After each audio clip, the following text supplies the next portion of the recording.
Wish We Could Turn Back Time by Girlinpink44. Chapter 13. School Visit. When he had been laying in a hospital bed after the events in Siberia, Tony had had a lot of time where he was left alone to his thoughts.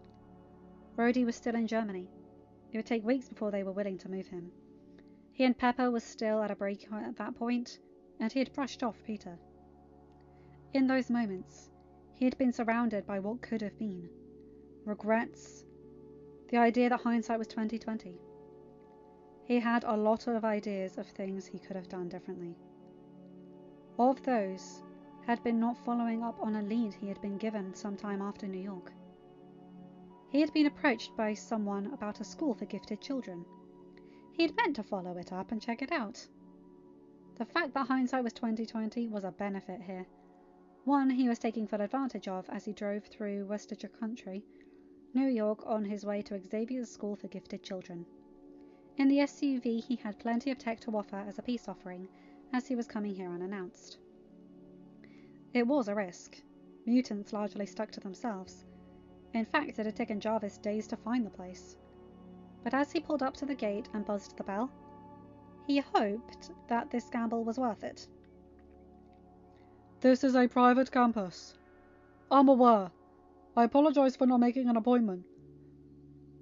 But I need to speak with Dr. Charles Xavier. Dr. Xavier is a very busy man. Can you tell him Dr. Tony Stark is here to speak with him on a matter of intergalactic importance? There was a pause.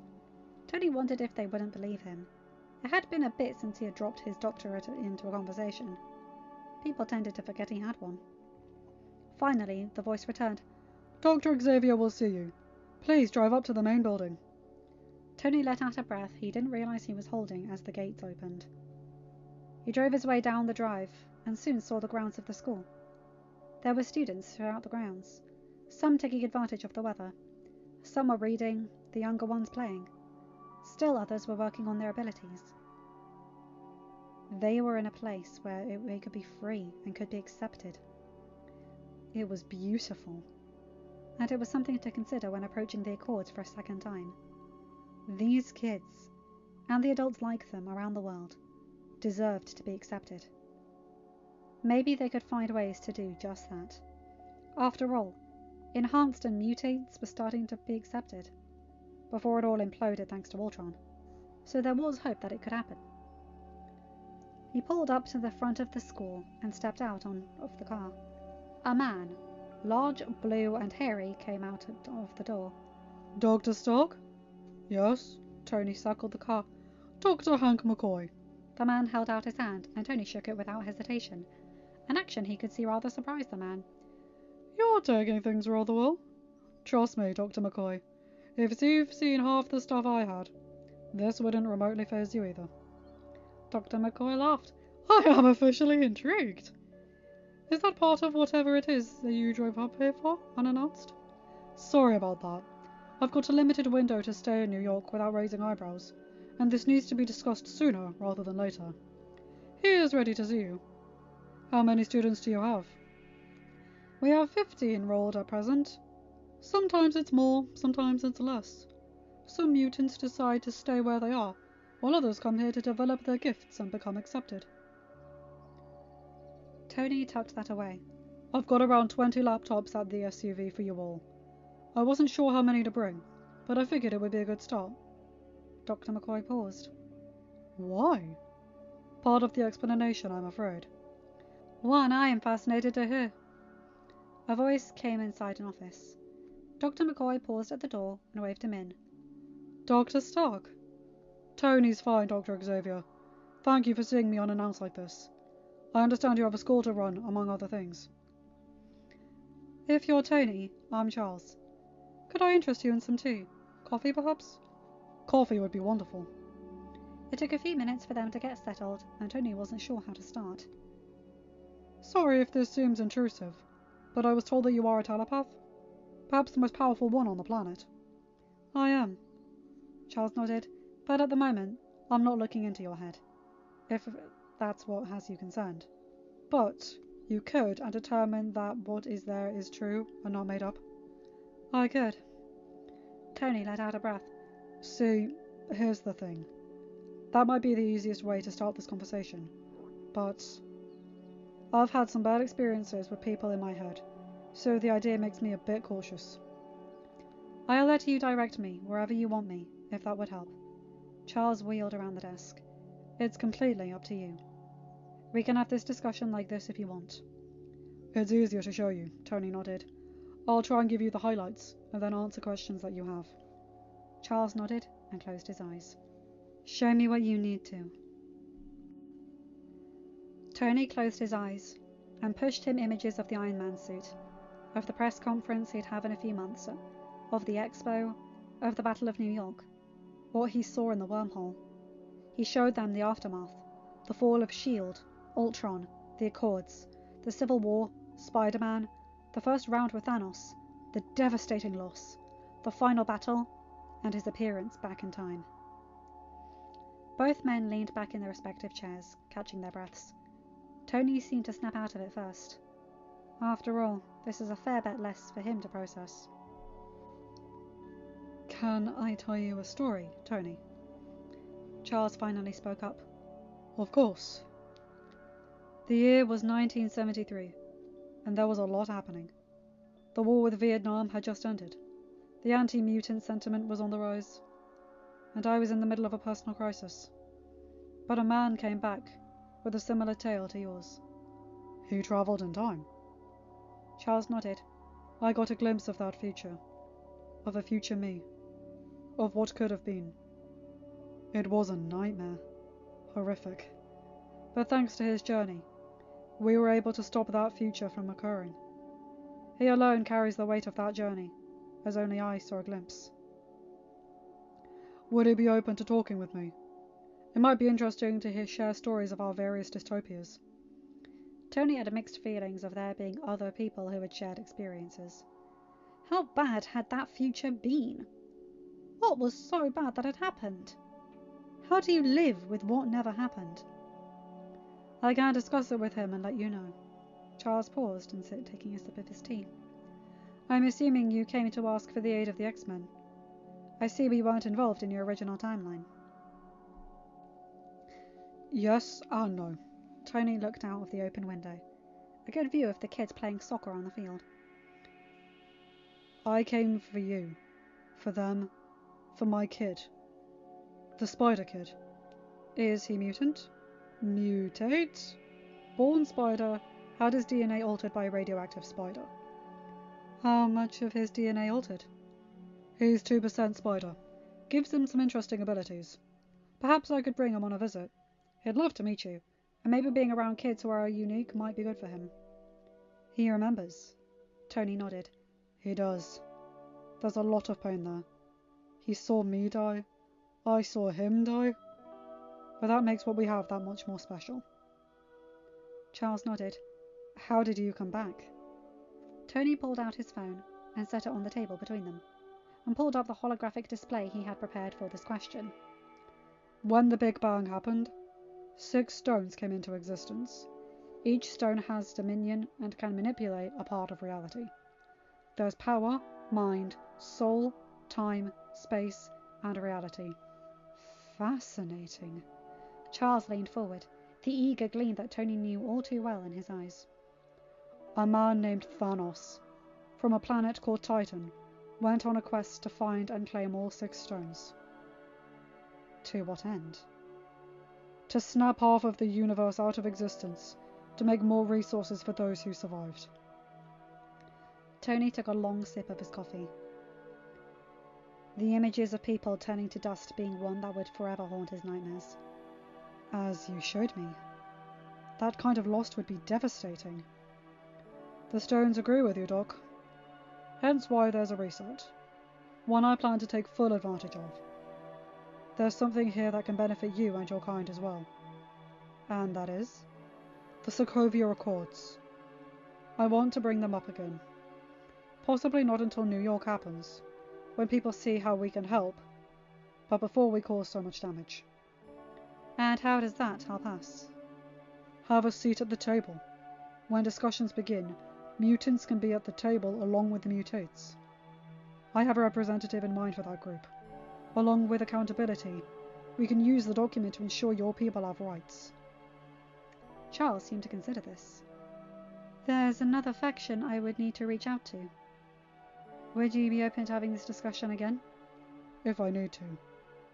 These kids could finish growing up in a world where they're protected outside of my school. Tony nodded. They deserve it just as much as any other kid. So does mine. I'll be protecting him with this too. I cannot commit to something without discussing it with the others. Charles seemed to be in thought at the implications of Tony's earlier statement. Join me for a quick tour while you're here? I'd be honoured. Charles wheeled himself out, and Tony fell into step beside him. I opened the school in 1965. Since then, attendance has been up and down. There was a period towards the end of Vietnam where we were closed for a bit. As I said, I was dealing with things, and sadly not very well. If anyone gets unhealthy coping mechanisms, it's me. Tony thought back to the way he had dealt with a lot of his past trauma. If he was honest, that was a good explanation for the majority of his partying decade. I imagine so. Charles led him to an elevator. They passed some kids who eyed the pair. The headmaster made sure to pause and greet each one, asking them questions about their schoolwork. Now, the part of your discussion that we haven't talked about is here downstairs. The elevator slid down, and Tony couldn't help but grin at the underground hideout he didn't have to smoke out. As a rule, the X-Men primarily get involved when issues that cause a cessation of peace between ourselves and humans, or if the situation involves other mutants. Your situation qualifies on multiple levels. The elevator doors opened, and Tony found himself in a hallway. Now, to our left is a room that houses a device that I'm sure a mechanic's side of you will drool over. The pair made their way to a door that sat at the end of the room. Charles opened a door and entered. This is Cerebro. With this, I can use my abilities to track anyone on the planet and amplify my abilities. For example, I could be in Malibu, and you here, and you could read my mind? Tony was torn. On one hand, the idea of a device that could read anyone's mind on the planet just sat in the basement of a school was terrifying. But Charles had been right when he said that the mechanic side of him was drooling at the idea of a tech being able to accomplish such a feat. You could. I very sparingly use it. It's powered by electricity? Charles nodded. You made this? With assistance from Hank. He's rather a handy engineer in his own right. Tony ran a hand through his hair as Charles wheeled to the side to let Tony examine the tech. There had been this amazing resource sitting here the whole time? And he wasn't talking about Cerebro. He was talking about Charles, Hank, and whomever else was the X-Men. Jarvis and he couldn't get a hold of a solid answer on that. There was a whole community that had been affected by what occurred during the so-called Civil War, and Tony had turned a blind eye to them. Did that make him no better than Cap? He examined the machine, curious as to how it worked. You can find anyone. Could I trouble you for a demonstration? Charles nodded, putting on a helmet device and adjusting some knobs before pushing some buttons. The walls of the room lit up with a picture of the globe and lights. In some places it was highly concentrated, and in others it was looser. Wow! Indeed. Who am I looking for? Well, I've been accused of being a helicopter parent, so let's look for one of the kids. Peter Parker. The Spider Child. One and the same. At least he knew that Peter would get a kick out of this when he told him about the tech. Peter would probably drool at the idea, both of Charles Xavier himself and of this device. New York City? Yes.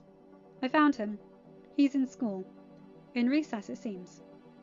Charles's commentary held a fond tone. He's probably hanging out with his best friend, Ned. They just found out they both remember everything that happened. Indeed. At the moment, the two seem to be discussing Droney. Tony laughed. It was a drone I snuck into Peter's suit to help him with surveillance. Ah, well, the two are conspiring to make one for you. They feel you'll finish the suit soon and don't want you going without backup. And since I've banned Peter from being that back up until he hits puberty... Sorry for intruding, young Peter. I am a friend. My name is Charles. I'm with your dad? Tell him I say hi, Roo. Charles relayed the message and chuckled. He would like me to tell you not to call him that in the front of cool people who can read his mind. Tony laughed. My apologies. Tony shook his head. How did you know I was there, Peter? There was a pause. Your sense? His spidey sense! I didn't even think about that being a factor.